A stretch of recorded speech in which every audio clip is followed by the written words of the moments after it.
I am getting what's called a dopamine hit because it's funny. So basically, like, what is it doing to our brains when we, when we don't fill up our cups? Or actually, let's talk about what does it do to our brains when we do fill up our cups? Essentially, it's kind of flooding our brain with the neurotransmitter dopamine.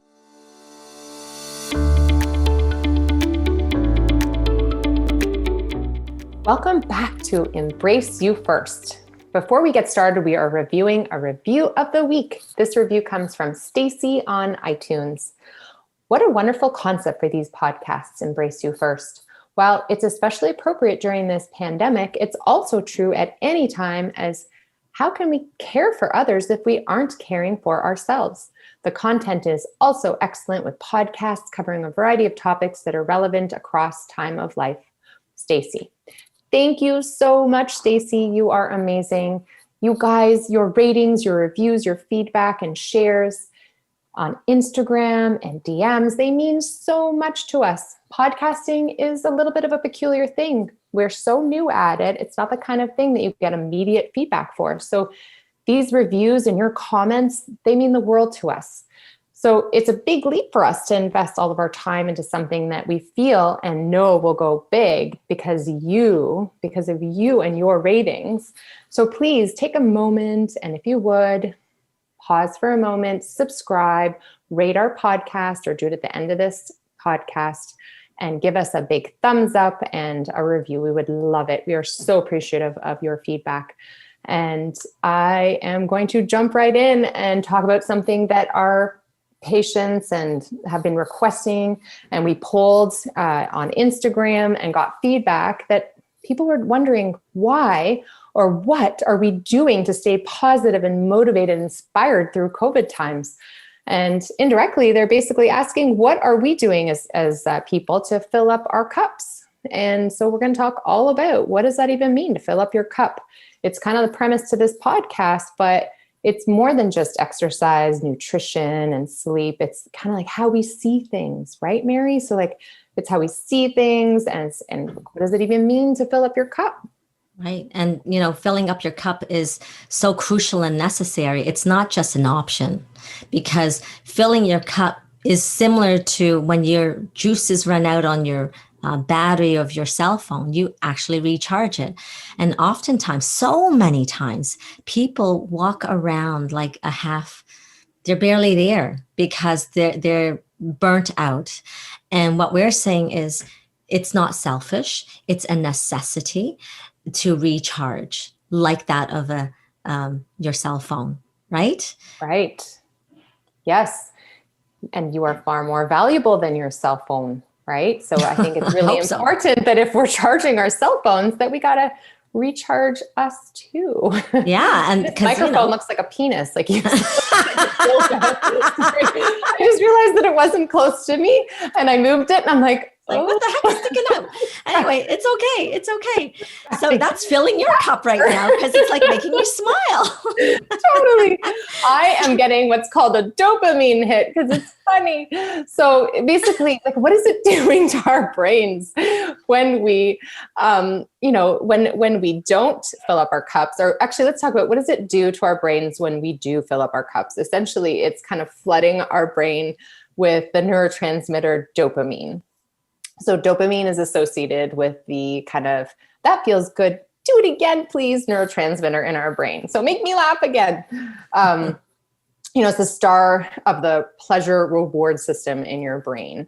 And it's also responsible for the feelings related to love and joy, pleasure, reward and motivation, sex, satisfaction, and habit formation. So it's basically what often leads you to seek out behaviors that are reward giving, right? So the issue is, however, what kind of habits are you doing? Are they healthy habits, which kind of help flood your brain with a nice sustainable amount of dopamine, or are they the little quick hits that you're getting? And before we even talk about what kind of habits maybe you're kind of seeking in order to feel a healthy dopamine or joy, what happens if you experience low dopamine? Right. So, I mean, there are lots of symptoms that you can have, and I had mentioned it earlier. If you're not recharging your own batteries, you can walk around quite fatigued, and it can affect your mood. You can be depressed. It can impact your sleep, less difficulty falling asleep, difficulty staying asleep. You can have like more irritability, more anger, whatever the issues are, right? And then increased anxiety. People can have like heart palpitations, and then it affects your sex drive, your libido. It may decrease motivation. Right. And then what do? You turn to things that are like a quick fix to make you feel good. The biggest and easiest one, often for many, is sugar, right? Yeah. So addictions and cravings, and sugar is a huge one. And inattentiveness is another side effect. And a lot of people are saying these days they're super foggy and can't focus, right? And during these times, COVID times. And, I think it's important to note that there are other unhealthy behaviors associated with seeking out that joy feeling, because you're too tired perhaps to do just the grassroots basics, or haven't perhaps had the time to do the nutrition and exercise, getting enough sleep. So you want these, like, your body just kind of goes to like the easy natural fixes. So perhaps you're gaming and spending a lot of time doing that, or watching TV becomes like an addictive behavior, binge watching on Netflix, or Right. gambling. Social media. Yeah. Yes, social media, or perhaps even turn to drugs, alcohol. You might know somebody, heroin, cocaine, those all upregulate dopamine too. Or perhaps you're addicted, you're a serial relationship person. So like you're addicted to the feeling of the new relationship where all the sparks are flying. It's that same like kind of giddy feeling that you get at the beginning of a new relationship. That's dopamine. Mhm. So, what are some other behaviors? So, we said social media, smartphones, sex, TV. Perhaps let's talk about some activities that, what do these activities do when we're, doing too much of them? We essentially get that hit of dopamine, but then, because we're low, let's say we wake up in a low mood and we have a lack of interest. So we like seek the reward, but then we're just like flooding our brains with TV or social media. It's a weekend. And so we do the behavior, and then we get the dopamine release. It's temporary, but as soon as we turn it off, we get the dopamine depletion. It's not sustainable. So we turn off the TV, we stop scrolling. And then what does that crash look like? The crash of like the dopamine crash. It's almost like the end of an amazing honeymoon relationship for a moment. You kind of like feel low and like low motivation, low joy. And you're wondering, why do I feel so awful? I just turn off the TV, or I just stopped gaming and I just really just want to go back and do more gaming because this sucks. Like you just have this feeling, this like, deflated feeling. And that's where the whole addiction series starts to happen. And what are some Yeah. people who are high risk of low dopamine? Right. Well, not obviously, but obviously. So people with ADHD, right? Mhm. Attention, hyperactive, and oftentimes we're going to add in the gender here. A lot of, if you think about little boys that can't sit still, right? That are running around chasing everything and anything. Yeah. Yeah. So they're trying to seek that little dopamine hit by doing something a little bit, hyperactive and unfocused. But a lot of adults have it too. And us, Hmm. us in quarantine times, we're feeling kind of stir crazy, like birds trapped in a cage. And so we're seeking, we're probably all running low on dopamine if we're not doing, taking the time to fill up our cups. People with Parkinson's also are at risk. So the movement disorder that you might get with age, and Alzheimer's, like my mom. So where you lose your memory. There was a study that showed in 2018 where MRIs were done on people with Alzheimer's, and it actually showed low dopamine levels. So Right. kind of interesting that this is a thing, like where it's actually associated with certain people in the population. But again, like I think that we are all at risk of this dopamine crash when we're using behaviors that aren't necessarily the most helpful for seeking when we're seeking joy. And it's really important to note that when we say crash and burnout, we don't necessarily mean adrenal burnout. Mary, you've heard of that term before, right? Adrenal burnout. Absolutely. It's like used all the time. And I would love for you to dispel that myth about adrenal burnout. So our adrenals are these little glands that sit on top of our kidneys. and they produce cortisol when our brain perceives something as stressful, or perhaps we're just go, go, go during the day. So we're in that kind of fight flight mode during the day. Our sympathetic nervous system is dialed on, not our rest and digest parasympathetic nervous system. So we're go, go, go, or we have a stress. Our brain says, okay, adrenals, I need some help. So the adrenals pump out cortisol and it helps us to keep going. So it's not necessarily a bad thing. The problem is if cortisol is going all the time with all the stimulation in our environment, we don't have a moment to pause. Yes. And so, I mean, I love that you said like it's natural, because here's the thing, we are wired to do this as a protective mechanism. So it's not bad or wrong. The issue is when it's just sustained like that, right? Like, we are wired to run away from lions and tigers and bears, right? So we're tigers, right? And bears. Like, oh my. Dorothy from the Wizard of Oz. That's right. That's exactly reference. Yeah. So and so that's normal. Like you'd want to run away because that's appropriate. Yes. The problem becomes when you're living in our society and like which is just that constant. Like it shouldn't be constant. It has to like come down.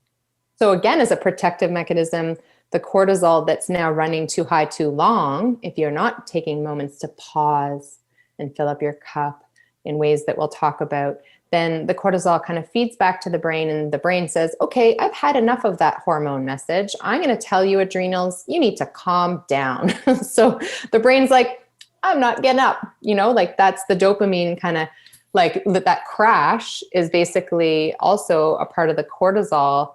It's like a burnout feeling is basically your adrenals taking a break. It's not that they're burnt out. Your brain is burnt out. You're having you need a brain break essentially. Yes. Yes. So you're having brain burnout, and yes. that message between the brain and the adrenals, they're just taking a break, and it's a message for you to pause and to reevaluate and say, maybe I need a little more sleep. Right? Things that are really basic to help you fill up your cup. We'll talk about more creative ways in our part 2 series of this during pandemic as to how to fill up your cup and what we're doing to kind of get even thrive, not just survive. We're taking a step up from just the basics of nutrition and sleep and exercise. We're going to the mind stuff. Like, what are we doing to, how are we seeing and perceiving things slightly different? But before we jump into that, just going back to adrenal burnout, it's not a real thing. So our adrenals will always function. It's our brains that need breaks. And once we get the breaks and we fill up our cup, then the communication between the brain and the adrenals start again. And then you're go mode, and that's okay. And so then to speak more to this, it's like take the symptoms that you get associated with this brain issue as just a sign, right? It's a signal saying, hello, pay attention. Like you are fatigued for a reason. You're having all these kinds of, insomnia and mood issues for a reason. So take that pause, listen to your body. It's not wrong. It's just a crying out. And basically what happens is that crying out of symptoms gets louder and louder. And hopefully you do listen at some point. But what we're suggesting is, why don't we just not wait for your body to cry out? Why don't we take care of ourselves more proactively so we don't fall into that place? Right. And hence when people are asking, well, how do you stay so positive? How do you stay energetic? I don't get it. It's like we practice what we preach. We're not perfect. No. But we know the demise, and we don't want to feel that. Like, I don't want to walk around like dragging my butt and unmotivated. Like, first of all, it doesn't serve our lifestyle. And certainly as working moms, it's like, it's a necessity to thrive. Yes. We have to do this. What keeps us going, for sure. And I think it's number 1 or top 3 prescribed medications are SSRIs or SNRIs. So, medications that upregulate serotonin, which is a mood molecule in your brain, works with dopamine and noradrenaline, like Wellbutrin, a medication, upregulates dopamine and noradrenaline. And it's not that we're saying don't medicate it, but if you're showing up to the doctor with these symptoms of burnout and depression, low mood, low motivation, got to reevaluate it. Like you're saying, I love it. It's a message. It's a red flag. It's not a bad thing. You don't need to judge it, but perhaps reevaluate how you're lifestyle is and structured so that you can make the time. And sometimes it means you take a medication just to be able to say, okay, I feel a little normal again. And now I can start implementing the tools that Dr. Tanya and Dr. Mary are talking about, right? Yes, that's right. I love it that you're addressing this because it's not about all or nothing. It's not like, oh, only do things and you'll avoid medication. No, sometimes it depends on the timing of our lives. Like there's some, layers of stress in our lives. And when these stresses that you cannot control at times, they get overloaded, medication can be a good option, a solid option, but it's not the only option. So even when you do get medication to kind of temper everything down, you can still add in, or maybe it helps you to a degree where you can actually start doing things that are helpful, right? Right.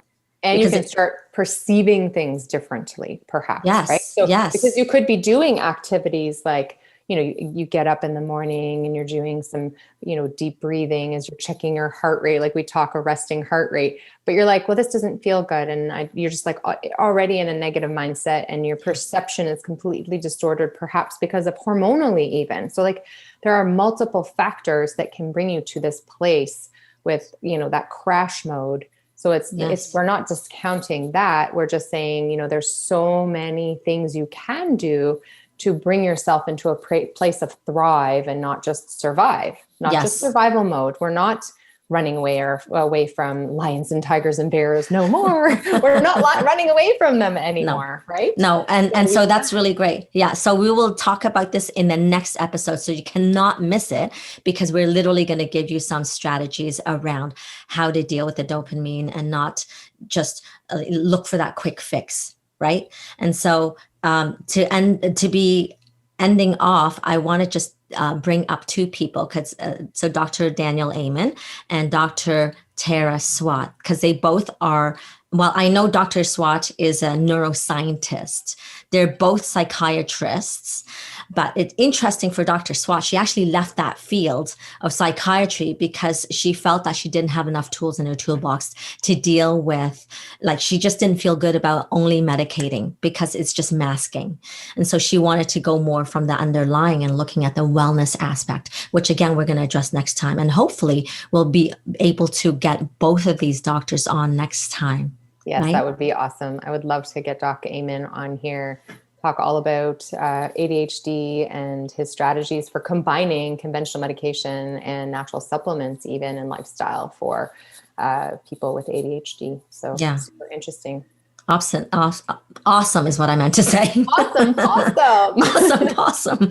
So before we end off, so then let's just share what filled our cups today. Right. So this morning, actually, let me go with this week. Forget this morning. I mean, exactly. A little morning routine, but this week I had super fun time singing sea shanties. So I always loved singing, and it's really popular on TikTok right now, and I love to harmonize. So I had some fun, and the whole family did too. So it was wow, that's awesome. I saw it on your social media. So check out Dr. Tanya Wild. If you want to hear me sing. Yeah, it's very cool. Thank you. Well, for me,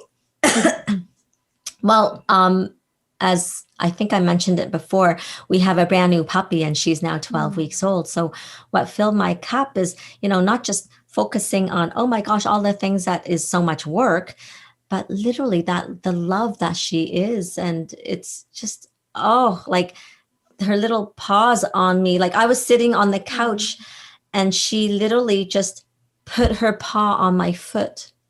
And that was just so sweet. Just like, and then she just stayed there, like with her little paw on my foot, And that was just like, so sweet. Anyway, so it could be little things, right? Yes. Being present in that moment, the fact that you had that chance. That's amazing. Absolutely. So check out our podcast next time and do go on to our webpage, embraceyoufirst.com, because we'll have our show notes on there and all the other episodes. But of course, check out our Apple podcast too and rate it. Woohoo. Yes, see you guys soon. Subscribe.